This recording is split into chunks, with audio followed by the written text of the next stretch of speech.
Mesdames et messieurs, bienvenue dans cet entretien avec le ministre auprès du président de la République chargé de la Défense, M. Paul Kofi Kofi. Avec lui, nous allons parler des derniers événements survenus en Côte d'Ivoire et de la réforme du secteur de la sécurité. Monsieur le ministre, merci d'avoir accepté notre invitation, l'invitation de RTI 1. Tout de suite, dites-nous, monsieur le ministre, après la crise post-électorale, est-ce qu'il y a des menaces qui guettent encore la Côte d'Ivoire? Merci. Je voudrais aussi à mon tour vous remercier.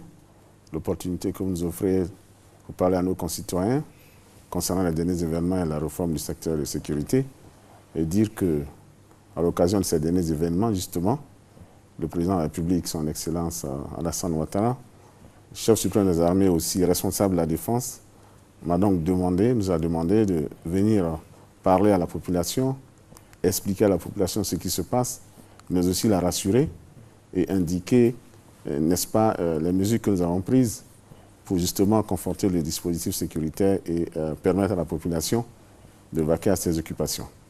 Alors, concernant les menaces auxquelles vous faites allusion, effectivement, nous sommes sortis d'une longue crise post-électorale qui a laissé des traces au niveau du système sécuritaire, et ce qui fait que nous avons aujourd'hui à faire face à un certain nombre de menaces, dont des menaces intérieures, mais aussi des menaces extérieures. Alors, concernant les menaces intérieures, vous savez qu'un pays qui sort de crise de cette nature vit ce qu'on appelle la prolifération des armes. Donc, ceux qui étaient sur le territoire ivoirien ont dû constater que pendant la crise, beaucoup d'armes ont été distribuées aux populations. Et ces populations, malheureusement, après la crise, réchignent ou tardent à les remettre aux autorités compétentes et gardent par devers elles encore un arsenal qui constitue une menace pour la population. Déjà, au niveau des menaces intérieures, c'est de noter qu'à la faveur de la crise, justement, vous avez beaucoup de jeunes qui ont participé à la pacification du pays, qui aujourd'hui constituent une préoccupation pour le gouvernement, que le gouvernement est en train de traiter et pour lesquels nous avons l'obligation de trouver des solutions. Et je crois que nous allons en parler tout à l'heure dans le deuxième volet de l'interview, notamment la réforme du secteur de sécurité. Ces jeunes constituent une menace parce que ces jeunes détiennent encore les armes. Détiennent des armes. Et tous n'ont pas été pris, ne pourront pas être pris dans l'armée. Et pour les autres, il faut naturellement leur trouver une porte de sortie. Et je vais donc donner les indications que le chef de l'État a bien voulu arrêter. Et ensuite, vous avez les menaces extérieures. Les menaces extérieures, il s'agit notamment du fait qu'à la faveur de la crise, certaines personnes sont sorties du pays, et notamment des politiques qui se sont donc, n'est-ce pas, transformés en exilés politiques dans certains pays voisins, et avec eux, des ex-FDS qui sont partis, qui ont quitté le territoire. Et de l'autre côté, vous avez des mercenaires, des miliciens qui ont quitté le territoire. Et d'autres sont probablement restés dans certaines forêts. Et tout cela constitue des menaces que je veux bien donc, présenter à l'occasion de cette émission à l'attention de la population. D'accord. Alors, monsieur le ministre, l'état des lieux, après avoir présenté les menaces, est-ce que vous pouvez nous faire l'état des lieux par rapport à la situation sécuritaire? Voilà. L'état des lieux, c'est que, naturellement, quand il y a une prolifération des armes, la première conséquence, c'est que ce qu'on appelle le banditisme en termes courants fleurit. Et c'est pourquoi nous avons observé au cours des 6 premiers mois de l'accession, n'est-ce pas, à la magistrature suprême du président Alassane Ouattara, un certain nombre de braquages, de rackets et de coupeurs de route qui sont des signes de l'existence d'une masse importante d'armes. Et c'est pour cela que nous avons aussi des attaques à main armée. Et nous avons pris des dispositions. Nous avons mené des opérations communes avec l'état-major général des forces républicaines de Côte d'Ivoire, accompagné de la gendarmerie et de la police, dans des opérations mixtes et parfois appuyées par l'ONUCI, qui nous ont donné un certain nombre de résultats. Pour vous donner des exemples précis, au mois d'août de l'année dernière, nous étions à peu près à 10 braquages jour, c'est-à-dire en termes de nombre de véhicules braqués par jour. Et nous sommes tant au niveau d'Abidjan que l'intérieur du pays. Sur toute l'étendue du territoire. 10 braquages jour. Et nous sommes tombés, si vous voulez, à la fin de l'année dernière, nous sommes tombés à environ 4 braquages jour. Vous voyez l'évolution. Aujourd'hui, jusqu'au mois d'août, au mois de juillet, pardon, nous étions arrivés à 2 braquages jour. Donc les efforts et les progrès sont significatifs. Et vous avez, en termes de raquettes, tous les efforts qui ont été menés. Nous-mêmes, nous étions sur le terrain avec le Premier ministre de l'époque, le Premier Soro également, et un certain nombre de membres du gouvernement qui sont descendus sur le terrain. Et le gouvernement a mis en place une unité de lutte contre les raquettes. Et nous avons donc accompagné ce processus qui a permis d'obtenir des résultats remarquables. Pour vous donner un exemple concret, c'est que sur la voie qui mène donc à Abidjan jusqu'à la frontière du Burkina, à un moment donné, sur les camions de bétail, on était à des prélèvements de près de 700 000 francs par camion de 34 tonnes. Aujourd'hui, nous sommes descendus... Qui prélevait celui-là? Ah, mais c'est le racket. Aujourd'hui, nous sommes descendus à 34 000 francs, voyez-vous. Donc, c'est un effort important. Et vous avez aussi le coupeur de route, phénomène nouveau qui est arrivé lorsque nous avons mis en place la police militaire pour traquer les hommes qui portaient des tenues et qui n'étaient pas des militaires et qui arboraient aussi des armes sur lesquelles nous avons combattu, qui se sont déportés à l'intérieur du pays pour certains se transformer en coupeurs de route. Et donc, nous luttons contre ce phénomène. Et aujourd'hui, les signes sont positifs, bien qu'ils se soient déplacés aujourd'hui d'Abidjan pour aller vers la zone nord et la zone frontalière avec le Mali et le Burkina. Et puis nous avons la côtière, qui sont les deux zones aujourd'hui qui sont importantes, sans oublier, n'est-ce pas, l'autoroute du Nord pour laquelle nous avons mis en place un dispositif particulier qui commence à donner des résultats encourageants. Alors, donc, Monsieur le ministre, vous parlez de menaces extérieures, de menaces intérieures. Nous allons voir avec la réalisation, si c'est possible, d'avoir une carte dans ce studio. On me dit que c'est possible. Alors, Monsieur le ministre, nous avons une carte de la Côte d'Ivoire, également un tableau. Nous allons nous déplacer avec votre permission. Nous allons aller à ce tableau et vous allez faire la démonstration pour l'ensemble des téléspectateurs ivoiriens. Bien sûr, avec votre permission, vous venez. Merci beaucoup. Allez-y. Alors, allez-y. Donc, chers téléspectateurs, pour parler des menaces extérieures, je préfère commencer par là. Donc, je vous ai dit qu'à la fin de la crise post-électorale, vous avez ici Abidjan. Donc, les mercenaires... Le stylo, il n'est pas... Voilà, peut-être que... pas ouvert. Ici, Abidjan. Oui. Voilà. Donc, vous avez ici Abidjan. Voilà. Donc, à la fin de la crise post-électorale, vous avez dû remarquer que même au mois de mai, il y avait encore des tirs l'année dernière à Yopougon pour chasser les miliciens et les mercenaires. Qu'est-ce qu'ils ont fait? Ils se sont donc... Je peux marquer sur la carte. Allez-y. Ils se sont dirigés ici, au Libéria. Voyez-vous? Maintenant, certains ont pu franchir la frontière, d'autres ne l'ont pas fait, parce que vous avez des miliciens qui sont des Ivoiriens, qui sont restés chez eux, dans leur localité, en portant des armes.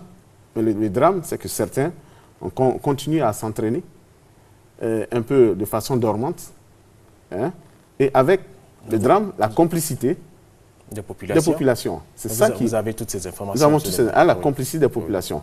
Et si vous nous avez suivis nous avons fait des sorties, à un moment donné, dans certaines localités, vous avez vu qu'avec le chef d'état-major général des forces républicaines, le commandant supérieur de la gendarmerie et le DG de la police, nous sommes allés dans certaines localités pour interpeller les chefs du village et les parents pour leur dire que leurs enfants se comportent, entretiennent des camps de miliciens et qu'il faut mettre fin à cela. Voyez-vous? Donc, ça, c'était la phase de la sensibilisation. La phase de la sensibilisation. Donc, alors ici... Donc, ces populations sont parties d'Abidjan vers le Libéria. Voilà. Ça, c'est donc une première forme de menace extérieure. Et vous avez aussi d'autres qui se sont comportés, qui ont pu franchir, qui sont venus ici, au Libéria, dans des camps, proches de la frontière, qui sont dans des camps de réfugiés, et qui reviennent aujourd'hui, en Côte d'Ivoire, dans leur pays. Avec des armes. Avec des armes. Pour attaquer les populations. Non seulement ça, mais qui se font alimenter financièrement par justement l'autre menace extérieure qui vient du Ghana. Vous avez ici les exilés politiques. Donc, eux qui sont partis également d'Abidjan vers le Ghana, dans plusieurs directions. Une transaction qui s'est faite entre... ici, la différence avec le Libéria, c'est qu'ici, vous avez les exilés politiques et des militaires, des ex-FDS. Vous vous rappelez, le président de la République nous a envoyé l'année dernière, nous avons fait rentrer un certain nombre d'officiers. Et le drame, c'est que certains ne sont pas rentrés. Et aujourd'hui, ce qui se passe, vous vous rappelez que lorsque le ministre de l'Intérieur est passé ici à la télé, il a indiqué un certain nombre d'officiers qui, au Ghana, continuent de porter des menaces vis-à-vis de leur propre pays. Il s'agit de ceux qui ne sont pas rentrés, qui ont refusé de rentrer. Et ce sont eux qui financent ceux qui sont au Libéria. Alors, donc, les politiques qui sont là financent les mercenaires et les miliciens qui sont par ici. Et ceux qui font les plans sont les militaires qui sont restés avec eux et qui opèrent et qui donnent un peu en quelque sorte le brainstorming pour les attaques ciblées que vous voyez aujourd'hui dans le pays. Donc il faut que les populations le sachent. Alors c'est l'occasion de le dire et qu'on ne peut pas en même temps prôner, demander la réconciliation avec certains de nos frères qui sont restés dans certains pays et qui financent des opérations de déstabilisation et en même temps réclament la réconciliation. En se disant, nous jouons sur deux tableaux. Si nous réussissons à créer la subversion par harcèlement, alors nous viendrons en position de force pour négocier. Ça, ce n'est pas acceptable et ce n'est pas tolérable. Alors, si ceux qui veulent venir viennent concrètement pour la réconciliation, s'ils veulent la force, en ce moment-là, nous aurons une autre attitude vis-à-vis d'eux. Mais ce qui est certain, voilà un peu l'environnement aujourd'hui. Alors, ce qui se passe ici, c'est que vous avez toujours au Libéria. Alors, l'avantage que nous avons aujourd'hui avec le Libéria, c'est que nous avons une très bonne coopération avec le gouvernement libérien. Je peux vous dire, il ne se passe pas de jour où je n'appelle pas le ministre libérien de la Défense, et vice-versa. Lorsqu'il y a des menaces, il nous informe, et vice-versa. Et il vient d'arrêter, aujourd'hui, non seulement ceux qui ont participé à l'attaque contre les positions de l'ONU, si vous vous rappelez, il y a 7 casques bleus, ils ont été arrêtés, ils ont été mis aux arrêts. Mais en plus, la dernière attaque, le 13 août, ils ont été mis aux arrêts. Et ça, c'est la coopération et la collaboration du Libéria. Malheureusement, nous n'avons pas cette coopération de ce côté-ci. Donc, nous appelons nos amis ghanéens afin qu'ils nous aident justement à mettre hors d'état de nuit tous ceux qui opèrent à la frontière de l'Est. Mais les efforts sont faits quand même dans ce sens. Bien sûr, avec les bien sûr. Vous suivez bien c'est le rôle que le président de la République fait vis-à-vis, lorsqu'il était tout récemment au Ghana, aux obsèques qu'il a bien indiqué. Très bien. Donc on a le Ghana, on a le Libéria et le reste. Alors, justement, aujourd'hui, ce qui se passe, c'est que selon nos informations, comme ils sont traqués par là, il y a quelques-uns qui essaient de remonter vers la Guinée pour éventuellement porter des coups. Donc nous avons informé le gouvernement guinéen et qui veille à cela. Maintenant, nous avons au niveau du Mali, vous savez qu'il y a une crise malienne.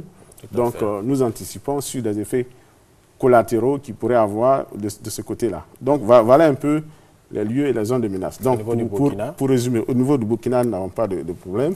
Ici, vous avez ce que je vous disais, donc les menaces intérieures. Si nous venons maintenant aux menaces intérieures, vous avez le phénomène de braquage et de racket qui s'est donc développé à un moment donné sur les axes sur lesquels nous avons intervenu.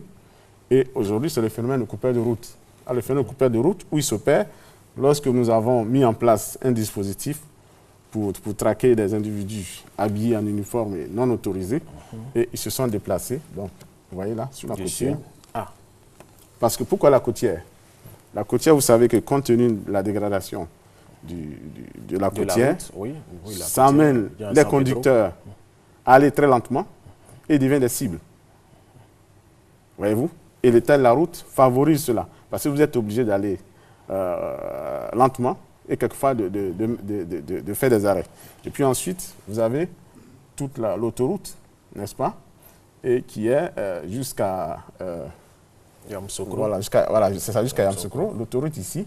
Et le tronçon de l'autoroute. Alors nous avons constaté que les coupeurs de route opèrent après Elibou, parce que de Elibou jusqu'à pratiquement Abidjan, le réseau cellulaire ne marche pas.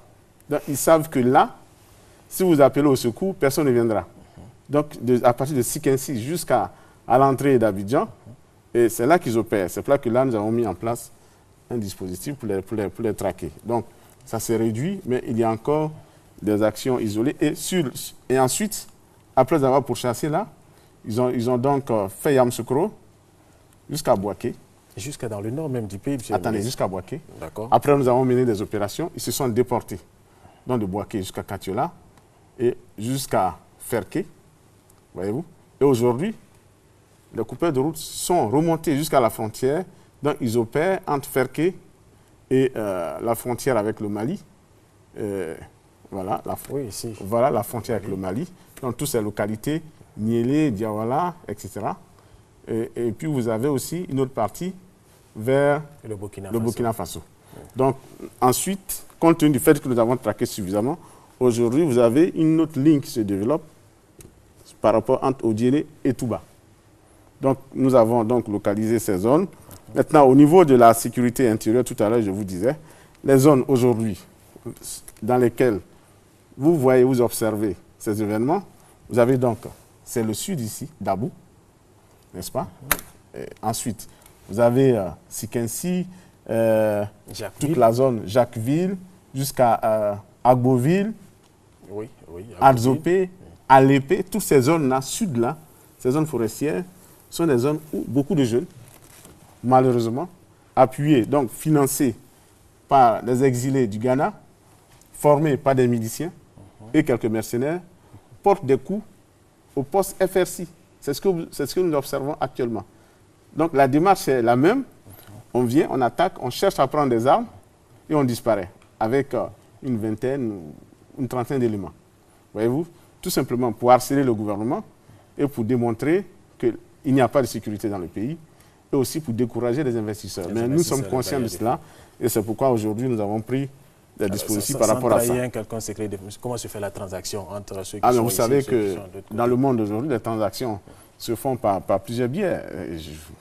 Transactions bancaires, transactions par voie de transport, transactions directes. Il y a plusieurs moyens pour cela. Ça, ne vous en faites pas. Le monde aujourd'hui est devenu très, très petit en termes de transactions. Et quand vous avez toutes ces informations, je suis en train, vous m'avez invité pour que j'explique à la population ce qui se passe. Très bien, allez-y, continuez. Dans la pratique, aujourd'hui, nous avons beaucoup d'arrestations qui sont au niveau de la DST. Donc, vous savez bien que quand on parle de sécurité, c'est bien le ministère de la Défense et le ministère de l'Intérieur. Donc, le ministre d'État, le ministre de l'Intérieur, nous-mêmes, nous travaillons en symbiose.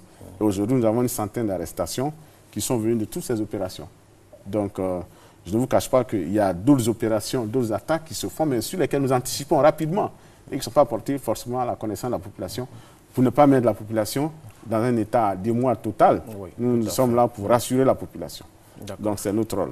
Très bien, Monsieur le ministre. Alors, les attaques à l'intérieur, les attaques à l'extérieur existent, surtout à l'intérieur. Nous allons rejoindre notre place, Monsieur le ministre.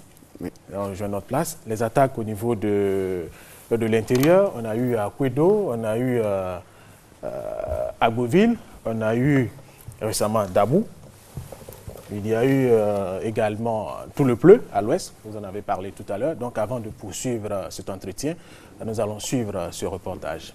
Des rues désertes, le marché, les commerces et les magasins fermés, le transport paralysé. C'est le visage pâle que présente la ville de Dabou ce jeudi.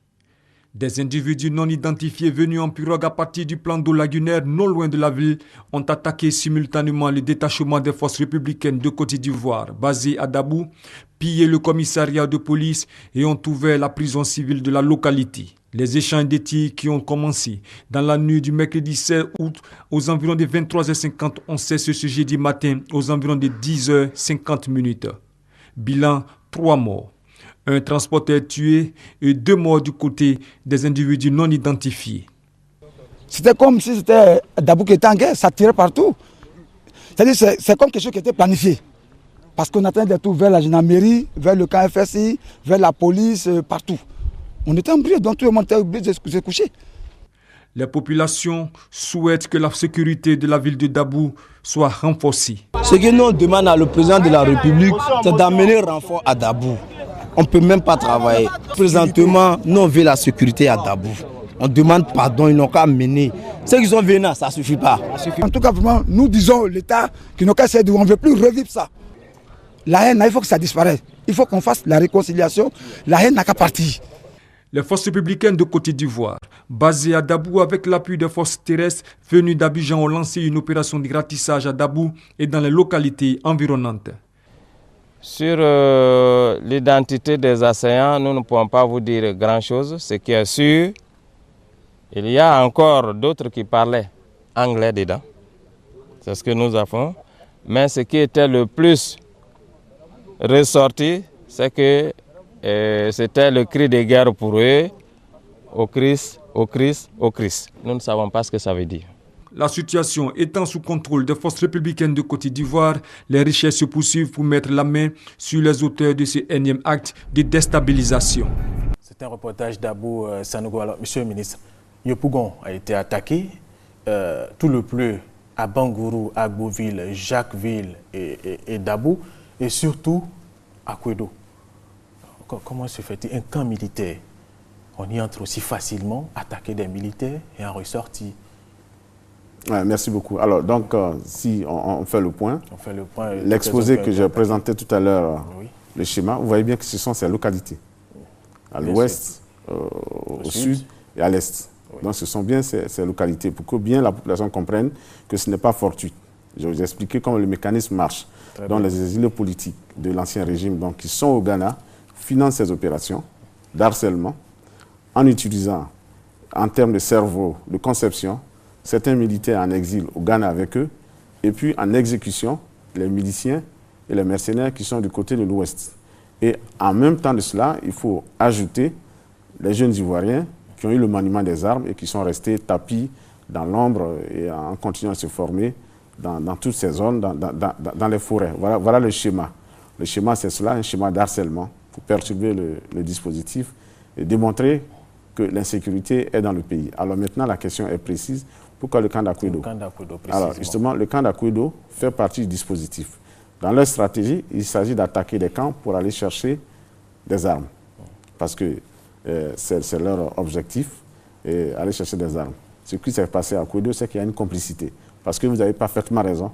On ne peut pas comprendre qu'un camp aussi stratégique qu'Akouedo soit attaqué. Il y a des complicités. À l'intérieur. Donc c'est pour ça. Et la légèreté qui a été faite par les hommes, les avons relevé de leurs fonctions. Parce que ces hommes qui ont fait l'objet de relèvement ne sont pas forcément les responsables de ces actes. Mais dès lors que vous êtes chef, vous êtes responsable d'une unité, surtout dans cette période où nous avons mis en œuvre une alerte maximale de nos hommes, nous ne pouvons pas tolérer que certains n'assument pas leurs responsabilités, c'est-à-dire ce qu'il faut faire dans ce genre de choses, ils le savent très bien. Ils le savent très bien, il y a un manquement. Il y a un dysfonctionnement et nous avons sanctionné. Et si ça se reproduit, nous allons le refaire par ailleurs. Et je crois que c'est notre rôle de le faire. Et en même temps, nous avons mis aux arrêts ceux qui gardaient l'armurerie, puisque apparemment ils ont également fait l'objet de légèreté et de complicité manifeste. Donc nous sommes tout à fait en phase avec la population et les chefs de l'État nous ont donc soutenu dans cette carte. Mais je vais vous expliquer. Oui.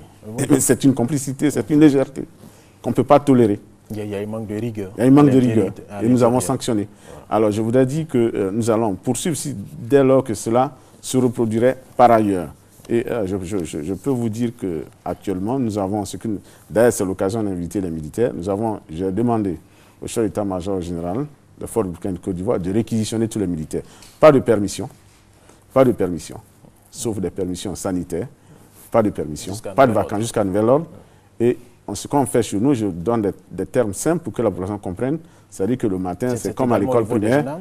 Au niveau des gendarmes, quand je parlerai des militaires, je parle des deux corps en même temps. Ce qu'on fait, c'est que le matin, on fait l'appel. C'est simple.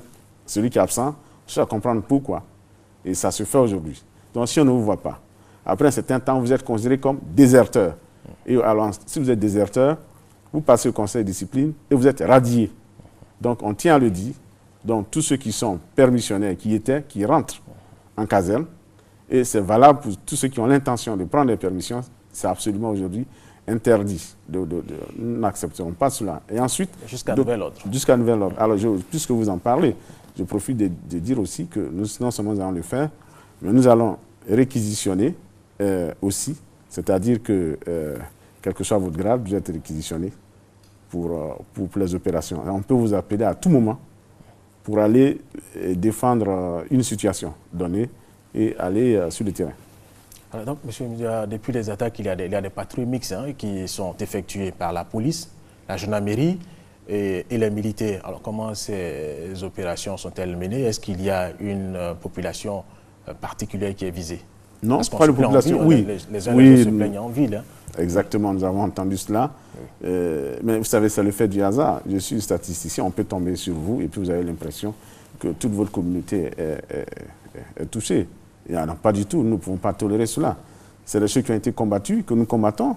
Nous ne pouvons pas répéter ce genre de situation. Donc, nous sommes désolés si certains ont ce sentiment. Alors, nous sommes désolés, mais ce n'est pas du tout...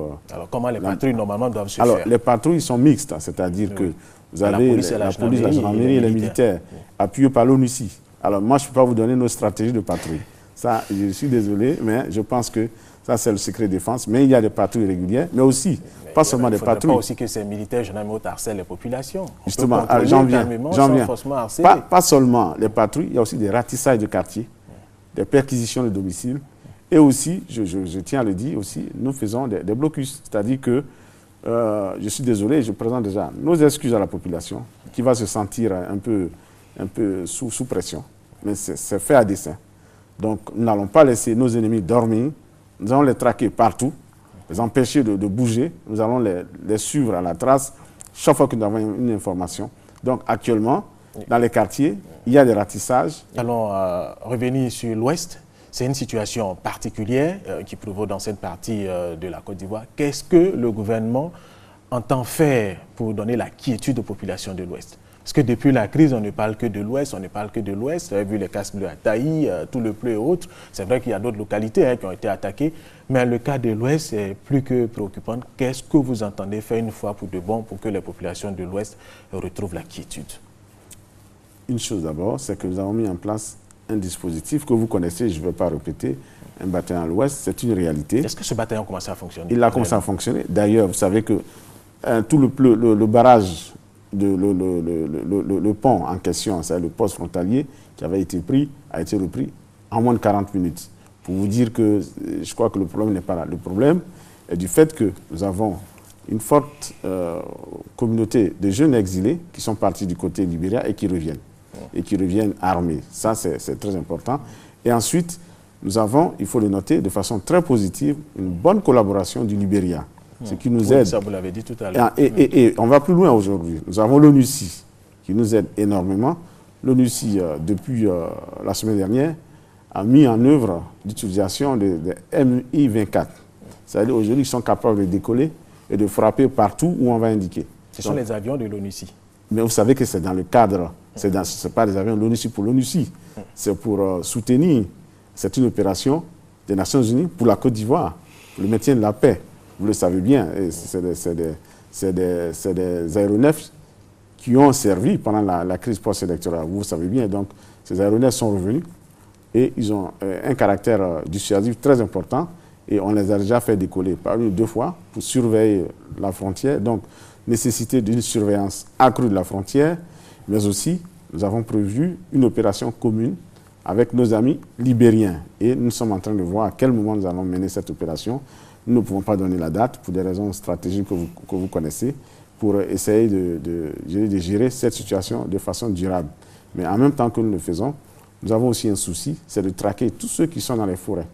Vous savez que, au niveau du Mont Péco, oui, puisque la population se plaigne qu'il y a des occupants illégaux dans les forêts, et que cela constitue pour elle, je dirais, une manifestation de mécontentement. Le chef de l'État a donné des instructions et le général Bakaïko a nommé un commandant spécialement dédié à traquer, j'aurais dit, ceux qui occupent les forêts, déloger tous ceux qui sont dans les forêts. L'opération a commencé à démarrer. Il a été désigné seulement la fin de la semaine dernière et on va le mettre en route dès cette semaine. Et je ne peux pas encore vous dire un certain nombre de choses, avec les moyens, parce que si vous dites le jour, il part et les autres vont prendre leurs dispositions. Donc, ce qui est important, c'est que cela vient d'être fait. Et ce commandant ira avec les moyens et les moyens et les hommes qu'il faut. Donc, traquer cela dans le Mont Péco, mais aussi toutes les autres forêts où nous avons des gens qui occupent de façon illégale les forêts classées surtout, et pour que la quiétude arrive dans cette partie du pays. Et nous avons aussi une action commune avec les eaux et forêts pour justement nettoyer ces forêts. Et je crois que dans cette action, nous avons un souci aussi pour les eaux et forêts qui n'ont pas tous les effectifs. Nous allons donc les soutenir en termes de moyens humains. Et je crois qu'il y a donc un dispositif qui se met en place. Et il n'est pas exclu que nous remettions en place un dispositif, ce qu'on appelle la zone opérationnelle de l'Ouest, c'est-à-dire que nous allons faire une gestion un peu plus corsée pour avoir un commandement unique militaire dans toute la zone. C'est-à-dire que le commandement unique aura sous lui à la fois les gendarmes, les policiers, les eaux et forêts et la douane, pour bien contrôler la zone. Donc ce sont des choses qui sont en train de se mettre en place. Mais je dois aussi vous dire, en dépit de ce qui est dit, il faut dire que si nous excluons l'attaque de tout le pleu, depuis un moment, ce que je peux vous dire, dès qu'il y a un événement, nous arrêtons dans les 48 heures les individus, ce qui ne se faisait pas par le passé.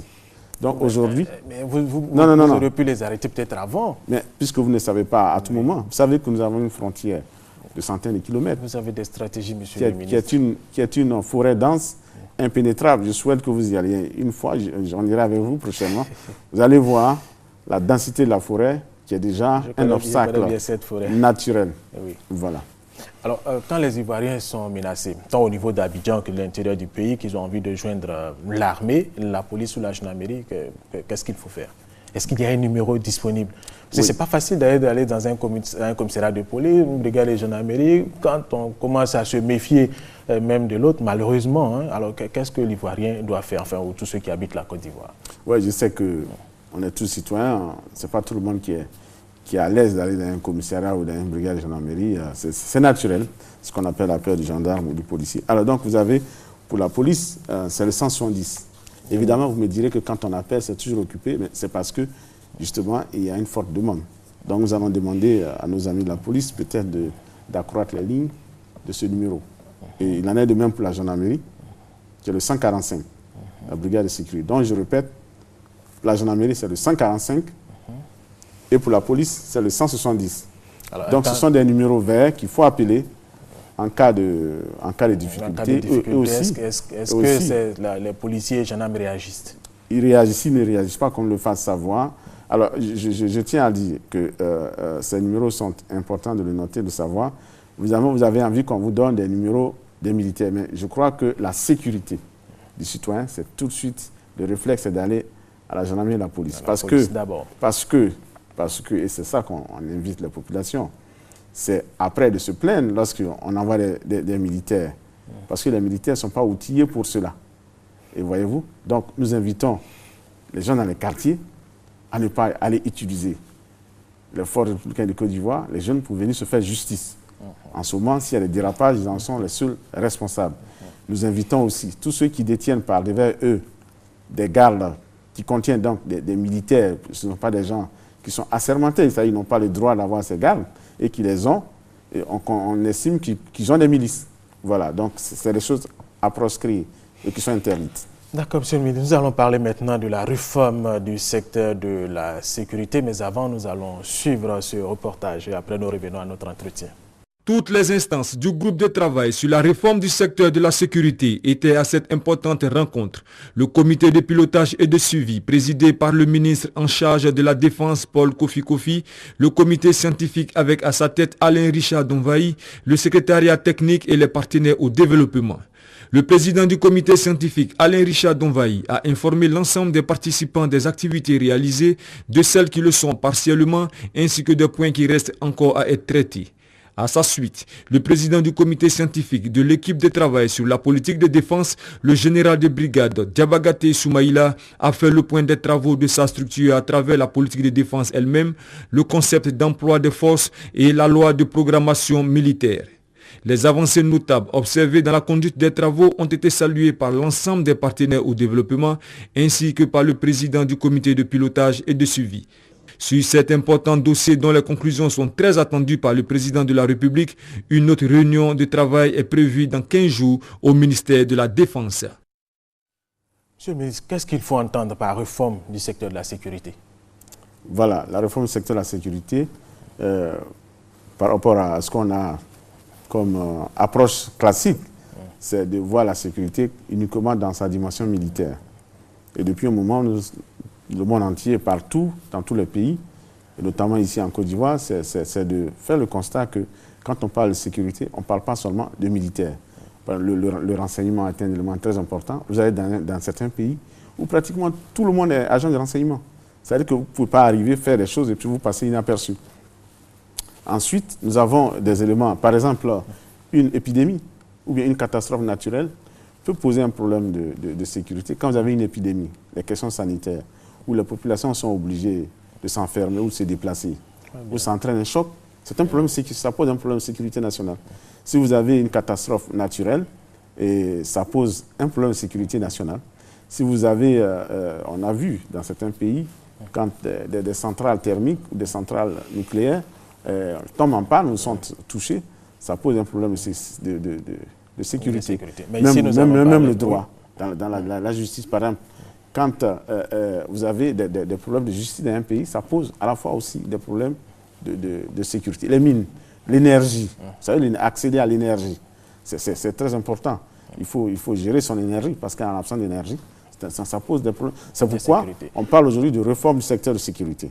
Donc c'est un concept global et ce travail est fait en impliquant l'ensemble des ministères, mais c'est pratiquement tout le gouvernement qui est concerné, tous les secteurs d'activité. Mais ici nous allons parler de DDR. Oui, c'est quoi le DDR? Le DDR, donc, de façon littérale, c'est le désarmement, la démobilisation et la réinsertion et pour les ex-combattants.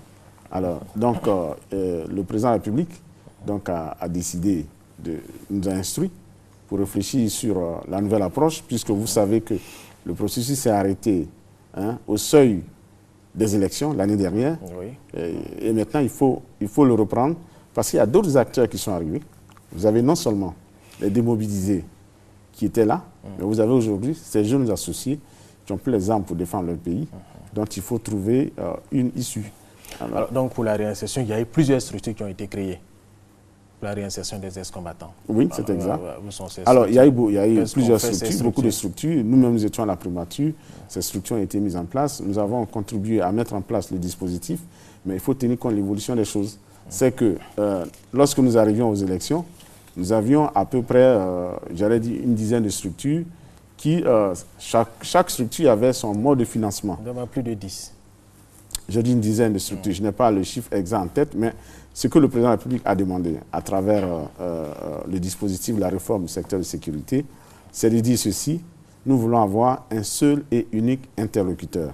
Parce que chaque bailleur, chaque partenaire, chaque structure avait son mode d'approche. Ce n'est pas mauvais, mais la difficulté, c'est quoi? C'est qu'il y a une dispersion des ressources, une dispersion des moyens. Et ensuite, les choix des intéressés eux-mêmes étaient souvent difficiles puisque certains passaient d'un programme à un autre.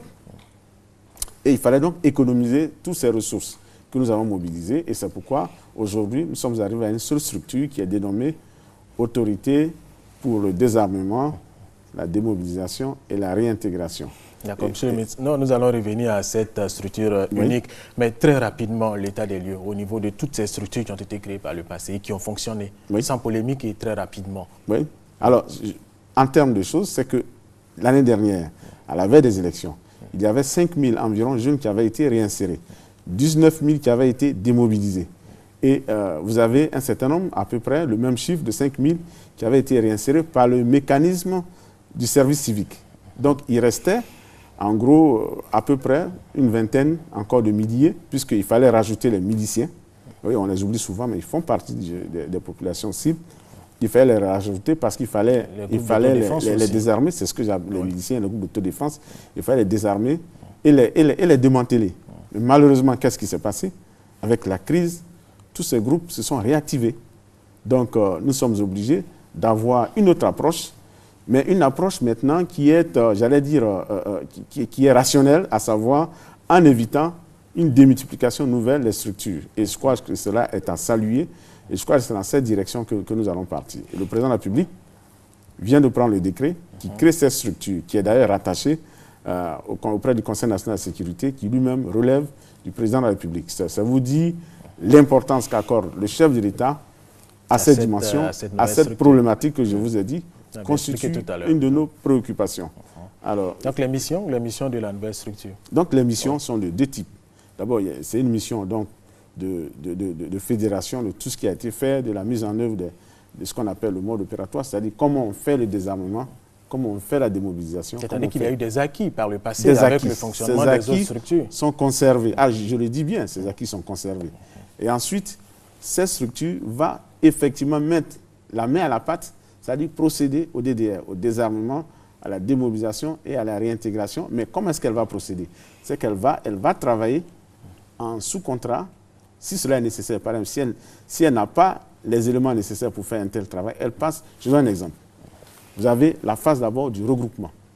Le regroupement, ce sont tous ces jeunes que je vous ai cités qui portent des armes. On va les mettre dans les sites de regroupement, ces sites de regroupement, et ensuite on va leur prendre leurs armes. Maintenant, pour faire ça, c'est militaire, vous savez bien, quelqu'un qui porte une arme. La structure fait appel au ministère de la Défense. Avec l'état-major, nous avons un bureau qui va travailler avec la structure, qui va procéder au désarmement. Maintenant, qu'est-ce qu'on fait lorsqu'on a désarmé ces jeunes? Il y a alors leur orientation et leur insertion ou réintégration dans la vie active. Il y a plusieurs voies, je tiens à le dire, il y a plusieurs voies. Aujourd'hui, nous étions sur le terrain, vous avez bien suivi, il y a certains qui ne veulent qu'avoir de solde tout compte, un pécule, parce qu'ils sont d'un certain âge, ils estiment qu'ils ne peuvent plus partir à l'école, aller dans les centres de formation, intégrer l'armée. Et réintégrer l'armée, ils ne sont plus à l'âge. Oui, donc, ils demandent juste un accompagnement. Vous avez cette cible. Vous en avez d'autres qui sont encore jeunes, qui peuvent apprendre des métiers, n'est-ce pas, que nous allons former, en accord avec les compétences, c'est-à-dire les ministères, par exemple, les structures de la formation professionnelle. Vous en avez encore d'autres que nous allons envoyer dans des structures. Par exemple, aujourd'hui, le ministère de la Justice demande 1000 agents pour les prisons. Vous avez dû remarquer que depuis un certain temps, certaines prisons ont été fait l'objet d'attaques ou d'évasions. Donc aujourd'hui, le ministère de la Justice, il y a la possibilité de prendre 1000 jeunes. Nous allons le faire. L'état-major va le faire très rapidement au cours de ce mois, dans le meilleur des cas, le mois prochain. Alors vous avez aussi les eaux et forêts qui sont aussi une source de récupération, de réintégration de ces jeunes. Et puis vous avez le reste qui peut aller dans les centres de formation. Il y a la brigade de la salubrité aussi. Brigade de salubrité. Oui. Je peux allonger la liste. Donc il y a des opportunités qui existent, qui s'offrent à nous et que nous allons exploiter. Et puis vous avez aussi, au niveau de l'armée, qui veut constituer ce qu'on appelle, j'allais dire, un groupe de volontariat qui vont être utilisés pour faire des activités d'utilité publique, c'est-à-dire construire des routes, faire des travaux d'utilité publique, par exemple, aller construire des écoles, des centres de santé, aider. Aussi, tout ça, nous avons ces idées-là et je crois que cette autorité aura la compétence et les moyens nécessaires pour mener à bien, je crois que avec beaucoup de succès, cette fois-ci, cette opération. Et c'est pourquoi nous avons donc... qu'il y a une continuité, l'opération, qu'il y a une continuité par rapport aux structures. Attention, une continuité, mais une reformulation et rephasage. Il y a quand même une nuance. C'est une continuité, mais il y a quand même une nuance. C'est-à-dire qu'on prend les acquis en tenant compte, oui, d'accord, il n'y a aucun... Ça ne se discute pas, nous prenons les acquis. Sans trahir quoi que ce soit, qui est le nouveau coordonnateur de cette... Il n'a pas été encore désigné. Je crois que lorsque le président de la République va arriver, il va nommer, d'ailleurs, il la rend maintenant le directeur général. Il y a des notes qui circulent quand même, monsieur le ministre. Non, pas du tout. À ma connaissance, je n'ai pas de nom. Le président de la République va désigner cette personnalité qui aura la charge de conduire l'opération. Donc, c'est l'occasion de demander à tous ces jeunes qui nous regardent, qui nous écoutent, qu'ils prennent patience. Les choses sont en train de se gérer, l'horizon est en train de se dégager, qu'ils attendent, qu'ils prennent patience. Les choses vont se mettre en place. Et je crois que cette fois-ci, c'est le président de la République lui-même qui conduit l'opération.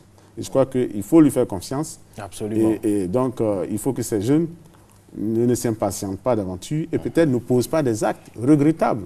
Parce que nous allons également apprécier le comportement de ces jeunes. Parce que si certains s'adonnent à des opérations, je dirais, négatives, et je crois que tout cela sera pris en compte puisque nous allons les mettre en site de regroupement. Nous allons les regrouper. Nous allons procéder à leur désarmement. Nous allons procéder donc à leur orientation et puis naturellement à leur insertion et réintégration. Donc le comportement civique, disciplinaire, c'est très important pour nous. Donc c'est l'occasion pour eux de s'assujettir et de se remettre dans de bonnes conduites. C'est absolument très important. Nous insistons là-dessus. D'accord. Monsieur le ministre, vous n'avez pas voulu nous dire le nom du nouveau coordonnateur de cette structure. Quel est le sort, très rapidement, le sort des agents qui travaillent dans les anciennes structures? Puisqu'on parle de réinsertion des ex-combattants, on ne va pas mettre d'autres fonctionnaires au chômage. Vous avez parlé des acquis. Oui. Ça fait partie des acquis. Ils font partie des acquis. Il y a des agents qui sont compétents, brillants et qui ont bien travaillé, bien servi dans ces structures. Nous allons exploiter cela. Nous n'allons pas refaire le monde. Il y a déjà des acquis sur tous les plans. Alors, donc l'opération, je dirais, d'identification a démarré, qui s'est arrêtée. Ça a démarré le 5 juillet dernier, c'est s'est arrêté, ça vient de reprendre. Alors, Monsieur le ministre, dites-nous en quoi les ex-combattants, je dis, est-ce que les militaires qui ont été déjà réinsérés seront encore concernés ou bien ils font partie des acquis? Les ex-combattants qui ont été déjà identifiés et réinsérés, est-ce qu'ils reviendront ou bien ils font partie des acquis? Alors, qui va venir à Boaké? Merci beaucoup. Oui. Alors, ceux qui sont concernés, vous avez la première cible, c'est-à-dire ceux qui ont été déjà démobilisés. C'est important. Ceux qui ont été démobilisés, il faut qu'on les identifie aujourd'hui, puisque certains ont dû certainement s'occuper, s'intégrer quelque part, nous ne savons pas. D'autres, peut-être, sont revenus comme, je dirais, dans les combats de pacification, peut-être sont revenus comme ex-combattants, voyez-vous. Ensuite, donc ça, c'est la première catégorie. Vous avez une deuxième catégorie qui sont les jeunes associés qui ont participé à la sécurisation des villes et du territoire à un moment donné, et aussi qui portent des armes. Donc, ceux-là font partie. Vous avez une troisième cible, ce sont ceux qui, à la veille des élections, avaient été certainement profilés, mais qui attendaient leur sort. Les élections, donc, ont interrompu le processus. Donc, on les reprend dans le processus. Et puis, vous avez une autre cible, qui sont des miliciens, des groupes d'autodéfense. Et alors, on invite les miliciens à déposer les armes et à venir. C'est la meilleure façon pour eux. Se faire identifier pour penser à leur avenir. Tous ces groupes d'autodéfense. Monsieur le ministre, là, je vais vous demander, est-ce qu'en venant se faire identifier, se rendant, en quittant peut-être tout le pleu pour se rendre à Boaké, ou à Mans, parce que le centre à Mans. Est-ce que ce n'est pas une occasion pour vous de les arrêter? Non, pas du tout. Pas du tout. Non, je crois qu'on voudrait vraiment les rassurer. Il faut les rassurer. On les rassure parce que un individu a toujours plusieurs voies. Ils avaient la voie des armes et de poser des actes répréhensibles. Aujourd'hui, l'État leur donne l'opportunité non seulement de se repentir, mais surtout de venir à la bonne porte, d'intégrer une structure qui pense à leur avenir. Donc, ils déposent les armes, ils se font d'abord identifier. Donc, ce n'est pas un travail de gendarmes, de policiers que nous faisons. On devrait vraiment les rassurer, c'est savoir combien sont-ils. Parce que là, pourquoi est-ce qu'on fait l'opération? Et c'est l'occasion pour moi de parler des anciennes structures. On ne conteste pas la qualité du travail qui a été fait. Mais aujourd'hui, nous ne connaissons pas le nom, parce que ça fluctue. J'allais dire, de la part des responsables eux-mêmes, depuis un certain temps, les chiffres qu'ils ont donnés ont varié dans le temps. Le nombre a évolué. Donc, a évolué parce que, en plus, ça a évolué. Les cibles ont changé, c'est-à-dire qu'il y a des gens qui sont passés d'un statut à un autre. Donc, avant de mener une opération, nous allons injecter des ressources. Nous allons mettre en place une nouvelle structure. Nous avons besoin de connaître d'où nous partons. Et l'opération va durer combien de temps? L'opération qui a démarré le 5 juillet, qui s'est arrêtée pour deux raisons. Une raison administrative, parce que nous sommes rentrés dans un processus administratif de marché, donc il fallait qu'on ait toutes les autorisations qu'on a obtenues maintenant. Et en plus, nous étions dans le mois du jeûne, où ces jeunes sur le terrain nous ont demandé d'attendre. Donc nous commençons sur Boaké, ensuite Korogo et Ferké, tout ce bloc, et ensuite nous allons faire Mans. Nous allons réserver Abidjan à la fin, parce que Abidjan, c'est une masse qui est plus importante. Mais nous pensons que d'ici mi-septembre, fin septembre, nous allons finir l'opération pour permettre. Oui, allez-y. Sinon, ceux qui nous allons donner donc ce fichier. Maladie, par exemple. Oui, tout cela. Nous allons donner ce fichier à la nouvelle structure qui aura donc la charge de conduire l'opération. Donc, on voudrait rassurer les uns et les autres. Ce n'est pas du tout une remise en cause qui a été faite. Alors, nous allons exploiter les fichiers anciens, puisque pour l'opération, nous demandons à ce que ces jeunes viennent avec cela. Et ensuite, contrairement à ce qui a été dit aussi, ce ne sont pas une opération qui coûte aussi cher que cela. On nous a parlé d'un certain nombre de milliards. Pas du tout. Nous ne sommes même pas 1 milliard. Parce que les gens ont confondu ce qu'on appelle l'identification des militaires, l'identification biométrique qui n'est pas encore faite, qui va permettre de délivrer aux militaires une carte d'identité militaire, qui est une autre opération, qui est une opération plus lourde, qui se fera naturellement au bon moment. Ça n'a absolument rien à voir avec l'identification des ex-combattants. Alors, nous allons terminer cet entretien. avec vous, Monsieur le ministre, auprès du président de la République chargé de la Défense. Est-ce qu'avec la nouvelle structure dont nous avons parlé tout à l'heure, chargée du DDR, des ex-combattants, cette frange de la population ivoirienne peut espérer un lendemain meilleur, sinon un lendemain différent de la vie qu'elle mène actuellement? Et par ailleurs, est-ce que les Ivoiriens, avec les dispositions que vous entendez prendre, peuvent dormir tranquillement, vaquer à leurs occupations sans être surpris par des individus qui viendraient les perturber dans leur quiétude, Monsieur le ministre? Tout à fait. Nous donnons cette assurance. Néanmoins, nous aimerions inviter la population à de la vigilance et surtout demander à nos parents de ne pas se faire complices de tous ces jeunes qui portent des armes et qui vont porter, j'allais dire, créer le deuil sur la population. Parce que je peux vous le dire, prenez chez vous.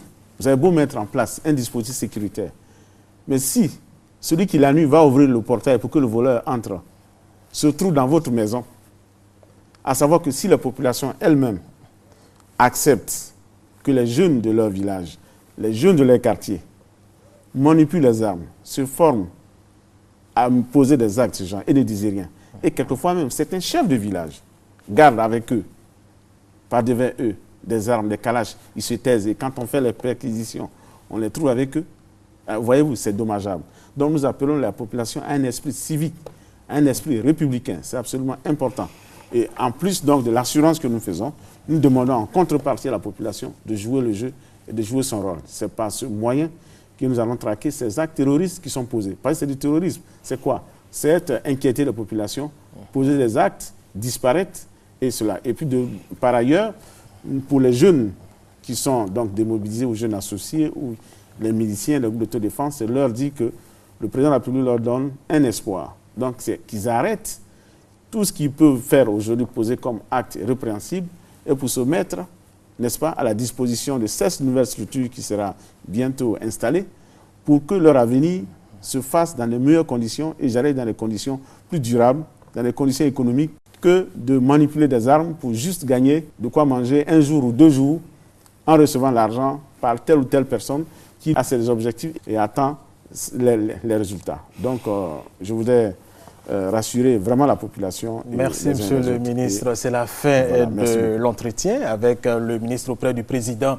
de la République, Alassane Ouattara, chargé de la Défense. Avec lui, nous avons parlé des derniers événements survenus en Côte d'Ivoire et de la réforme du secteur de la sécurité. Mesdames et messieurs, merci de nous avoir suivis.